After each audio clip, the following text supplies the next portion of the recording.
بسم اللہ الرحمن الرحیم۔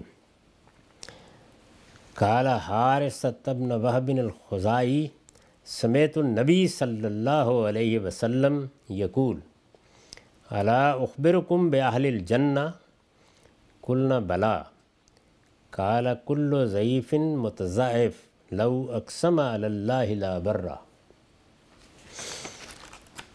اس روایت کا متن اصلاً صحیح بخاری رقم 4562 سے لیا گیا ہے، 4562۔ حارث بن وہب کی روایت ہے۔ ان کا بیان ہے کہ میں نے رسول اللہ صلی اللہ علیہ وسلم کو سنا کہ آپ نے فرمایا میں تمہیں بتاؤں کہ جنت کے لوگ کون ہیں۔ یہ رسالت مآب صلی اللہ علیہ وسلم کا عام انداز تھا، یعنی قرآن مجید نے جو ہدایات دی ہیں، جو ہمارے سامنے دین کی تصویر رکھی ہے، جو مبادی اور اصول بیان کیے ہیں، ان کو ذہن نشین کرانے کے لیے گاہے گاہے آپ اس طرح سوال کرتے، پھر لوگوں کو اس کا جواب دیتے، اور اس میں مختلف پہلوؤں سے بات کو واضح کیا جاتا۔ یہ جو راوی حضرات ہیں، ظاہر ہے کہ بات کتنی ہوئی، کتنی دیر تک ہوئی، کیا کیا باتیں کہی گئیں، کس سیاق میں ہوئی، بالعموم اس کو بیان نہیں کرتے۔ یعنی ایسا بھی ہوتا ہے کہ کبھی پورا واقعہ سنا دیتے ہیں، لیکن عام طور پر وہ جو بات ہوتی ہے، جس بات نے ان کو متاثر کیا ہوتا ہے، یا وہ رسالت مآب صلی اللہ علیہ وسلم سے اس کو سن کر سمجھتے ہیں کسی حقیقت کی نشاندہی ہوئی ہے، کسی چیز کا فہم بہتر ہوا ہے، تو وہ ایک ٹکڑا بیان کر دیتے ہیں۔ ایسی چیزوں کو سننے کے بعد ہمیشہ ان کو قرآن مجید کے مجموعی نظام میں رکھ کر دیکھنا چاہیے، یعنی قرآن نے کیا بات کہی ہے، قرآن مجید نے کیا حدود متعین کیے ہیں، ان سب میں رکھ کے جب دیکھتے ہیں تو پھر ان کا صحیح پہلو واضح ہو جاتا ہے۔ تو رسالت مآب صلی اللہ علیہ وسلم نے یہ بیان کرتے ہیں کہ کسی مجلس میں یہ پوچھا کہ میں تمہیں بتاؤں کہ جنت کے لوگ کون ہیں۔ ہم نے عرض کیا کیوں نہیں یا رسول اللہ۔ ظاہر ہے کہ صحابہ کا یہی طریقہ تھا، اللہ کا رسول سامنے موجود ہو، وہ کوئی ہدایت دینا چاہے، کوئی بات بتانا چاہے تو ہر شخص ایسے ہی پوچھے گا، تو وہ پوچھتے تھے اور یہ کہتے تھے کہ آپ بتائیں، ضرور بتائیں۔ آپ نے فرمایا سب بے نوا، عاجزی کرنے والے، کہ اگر اللہ کے بھروسے پر قسم کھا بیٹھیں تو اللہ اسے پورا کرتے ہیں۔ بے نوا عاجزی کرنے والے، یہ جو صفات ہیں یہ عام طور پر ان لوگوں میں ہوتی ہیں کہ جن کے پاس برتری ظاہر کرنے کے لیے کوئی اسباب نہیں ہوتے، یعنی غربت ہے، تنگی ہے، پستی میں پڑے ہوئے ہیں، مزدوری کر رہے ہیں، کھیتوں میں کام کر رہے ہیں۔ بہت بڑی تعداد اگر غور کیجئے تو انہی لوگوں کی۔ یہ خیال کیا جاتا ہے کہ جن لوگوں کے پاس بہت مال ہے، بہت دولت ہے، وہ بڑے عالم ہیں، بڑے سائنسدان ہیں، دنیا میں ان کا بڑا مقام ہے، اللہ کے ہاں بھی انہی کا مقام ہوگا۔ یہ وہ غلط فہمی ہے جس کا خود قریش نے اظہار کیا ہے قرآن مجید میں، کہ جب اللہ تعالیٰ نے اس دنیا میں برتری ہمیں دی ہے تو قیامت میں یہ ترتیب الٹ کیوں جائے گی۔ تو ان برتر لوگوں کے مقابلے میں بعض اوقات پیغمبر بتاتے ہیں کہ اللہ کی جنت میں وہ لوگ منتخب کیے جائیں گے کہ اگرچہ یہاں بہت غربت میں تھے، اگرچہ یہاں بڑی مسکینی میں تھے، لیکن انہوں نے وہ عاجزی اختیار کی اپنے رب کے سامنے، جو دین کی حقیقت ہے۔ دین کی حقیقت کیا ہے؟ خشیت، عاجزی، تواضع۔ کس کے سامنے؟ اپنے پروردگار کے سامنے۔ دنیا کے لوگوں کے سامنے تو ظاہر ہے کہ انسان اپنی آنکھیں اونچی رکھتا ہے، لیکن اپنی پیشانی اپنے خدا کے سامنے ڈالے رہے۔ اس کا ہرگز یہ مطلب نہیں ہوتا کہ دولت کو کنڈیم کرنا مقصود ہے، یا کسی انسان کے اقتدار کی مذمت کرنا مقصود ہے، یا علم میں کوئی برتری نہیں ہے۔ وہ ساری چیزیں اللہ کی نعمتیں ہیں۔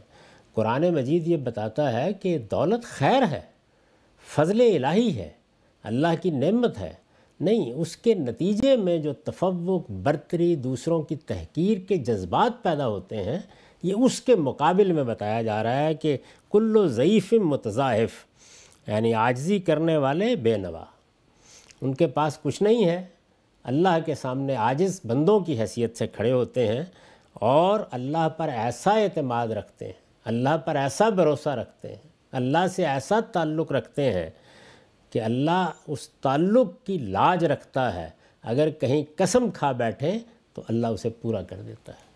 یہ ان کے اوپر دنیا میں بھی اس کا احسان ہوتا ہے۔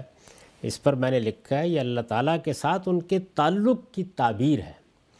مدعا یہ ہے کہ بظاہر بے نوا ہے، بظاہر بے نوا اور مساکین نظر آتے ہیں، لیکن اپنے پروردگار کے ساتھ اس درجہ محبت اور اعتماد کے رشتے سے جڑے ہوئے ہوتے ہیں۔ تو اس میں ہمیں یہ سبق دیا گیا ہے کہ کسی کو غریب دیکھ کر، کسی کو مسکین دیکھ کر، کسی کو بے نوا دیکھ کر اس ذوم میں مت مبتلا ہوا کرو کہ تمہیں اللہ نے بڑی نعمتیں دی ہیں اور خدم و حشم دیے ہیں اور اقتدار دیا ہے اور دولت دی ہے، تو یہ ہے کہ جن کو راندہ درگاہ کر دیا ہے۔ تم کیا جانتے ہو کہ وہ غریب، وہ بے نوا، وہ کہیں ریڑھی لگا کے اپنی روٹی کمانے والا، وہ مزدوری کرنے والا اپنے رب سے کیسا تعلق رکھتا ہے؟ تو ان کے بارے میں متنبہ رہو۔ جنت میں دولت نہیں دیکھی جائے گی، اقتدار نہیں دیکھا جائے گا، علم نہیں دیکھا جائے گا، یہ چیزیں بے معنی ہو جائیں گی وہاں۔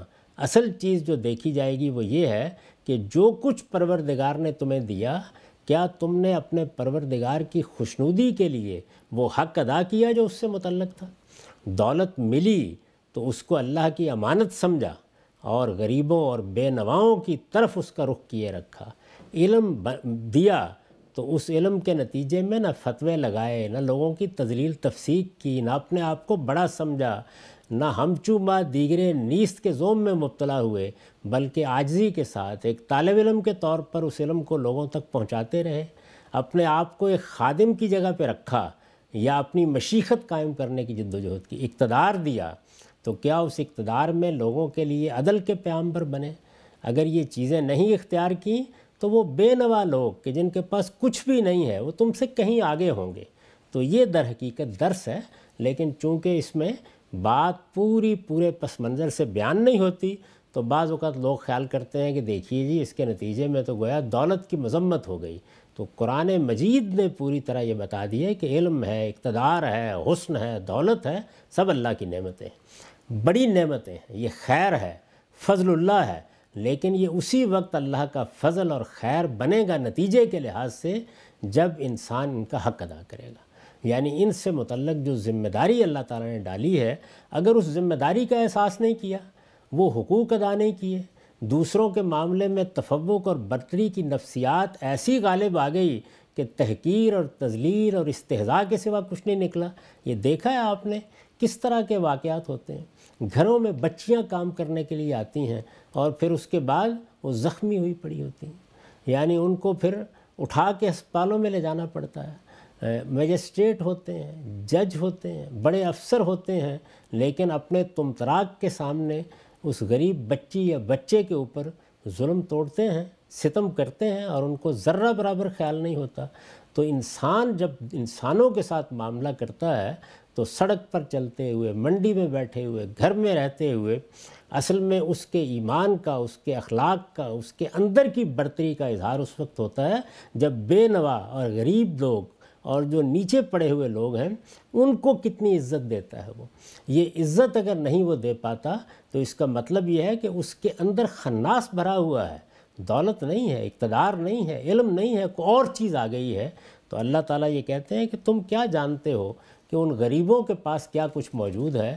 اگر وہ میرے ساتھ تعلق رکھنے والے ہیں تو اس دنیا میں بھی وہ قسم کھا لیں تو میں اس کو پورا کر دیتا ہوں، اور قیامت میں بھی جنت کے دروازے ان کے لیے کھلیں گے، لیکن ظاہر ہے اسی وقت کھلیں گے جب انہوں نے اس مصیبت میں، تکلیف میں، پستی میں، تذلیل میں اپنے رب کو یاد رکھا اور اپنے پروردگار کے ساتھ سچا تعلق قائم کیے رکھا۔